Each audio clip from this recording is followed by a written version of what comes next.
Welcome back. Okay, the NBA draft is happening tonight in Brooklyn, and there are 4 young men that we will be keeping an extra close eye on. The 4 former U of A players will learn their fate. ESPN Tucson's Zach Clark is here. Already, all of the gentlemen in the studio have been asking you a million questions. We've been talking for a while, yeah. Yes, they're like, Zach, what's going to happen? I love Who's it. going where? So, do you have a little insight? Shake my magic 8 Yeah. Arizona's been so successful in the draft going backwards, and that starts even before Lute Olson was here through all his time with Fred Snowden. And then now Sean Miller has been able to pick that back up, and he's been rolling with it ever since Derek Williams was picked second in 2011. So tonight, Arizona's got 4 guys in the draft. Stanley Johnson likely goes first from the Cats batch. I like him in the top 10. 8 to Detroit, maybe. And with Rondé Hollis-Jefferson, the kid's personality is so huge, and his defensive skill sets are such that he's really going to fill a need, but I'm not sure exactly where to look for him, maybe 20 to 25 in the first round. And then TJ McConnell and Brandon Ashley, both of them, their draft future is a little more murky. Late in the second round for TJ, Brandon probably not at all, but not getting drafted, certainly not the end of the world for either one of those guys. You can sign on with the team, get into a summer league, get into camp, and see if you can work your way on, though every kid wants to hear. I mean, like you said, it's in Brooklyn. Yeah. Millions of people are watching. All those kids want to hear their names called. They've been waiting their whole life for a moment like this. That's why I love tonight, because, again, these kids work so hard from when they're just little kids, and tonight, everything changes. It's amazing. This is the night. Yeah, it's it. This So is it. exciting. I mean, and some of these kids are going to go on to become millionaires tens, if not hundreds of times over. It's unbelievable. Well, you're talking about money. Wasn't it Lute Olson has made like over $1 billion Right. in his recruits? So kids that have come to play for Lute Olson, and then there's still a few of them left in the league, Andre Iguodala, Jason Terry, a couple other ones, they've made over $1 billion with a B playing That's so basketball. $1 billion. There's 5 of them that have made over $100 million on their own. Gilbert Arenas made over $180 million playing basketball.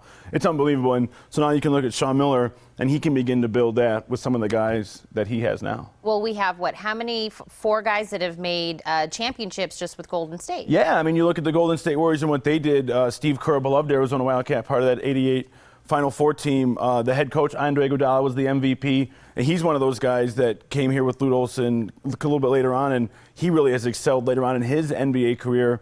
And then Bruce Frazier and Luke Walton as assistant coaches. So, yeah, it's been a great year for Arizona Wildcats basketball, even after the season ended. Yeah. Right. Okay, so what if some of these guys don't get drafted? What happens? Okay, so no matter what happens, these guys, everybody rookie-wise ends up in Las Vegas or Florida this summer where they have summer leagues. It's almost like a short minor league system, so to say. So you take a bunch of guys, maybe there's 100, maybe there's 200, you put them in a room, you work them out and see how it goes. Those that are drafted and have contracts obviously know where they're going. Those that don't have a chance to prove themselves and still latch on. So if you don't get drafted, certainly tonight does not end your basketball future. It makes it a little bit tougher, but certainly, and then if not in the NBA, a lot of guys go overseas and make a whole lot of money living in places like Paris, Frankfurt, London, or you can go to South America, Rio. I mean, you live in these places and you're making all kinds of money. You're 20-some years old, traveling around the world. It's not a bad gig. Sounds horrible. Look. Yeah, right? We should all be so lucky. Right? Yeah.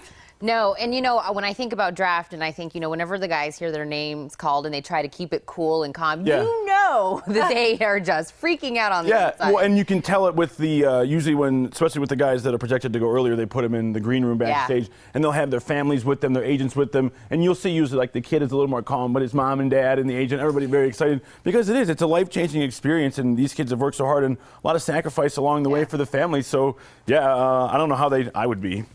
Yeah, right? I don't know how they doing keep like a it straight. dance, doing something. I got something going on. Absolutely. And I know we're talking basketball, but a lot of people, everybody, is already kind of looking into the fall already. Of course. What are you thinking about football for us? You look at the Arizona Wildcats and what they did last year, 10-win season, hasn't happened in a very long time, over a decade.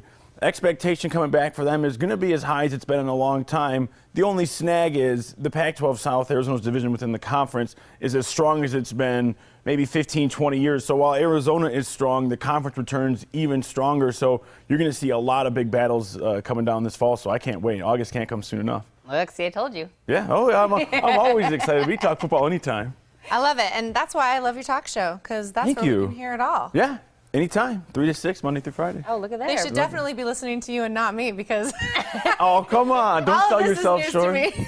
Don't sell yourself short. I'll come down and hang out and school you anytime. I love it. I Though, love it. you know, Yeah. I went to the U of A, college basketball. It's a that I thing. actually know about. That's Yeah. the one thing. But it's great hearing you talk about it because I didn't know about all this tonight. This is so exciting. Now I want to see who gets picked. Right, and for those Arizona Wildcats fans, it's great in the NBA because you can follow them Yep. as they go on, become pros, and become stars. You don't ever have to stop watching them even after they leave. We knew him when, huh? Yeah, that's right. Zach, thank you so much for Thank being you, ladies. here today. Appreciate it. And listen, you can listen to Zach talk sports on weekday afternoons from 3 to 6 p.m. on ESPN Tucson 1490 and 104.9. For more information, you can visit espntucson.com.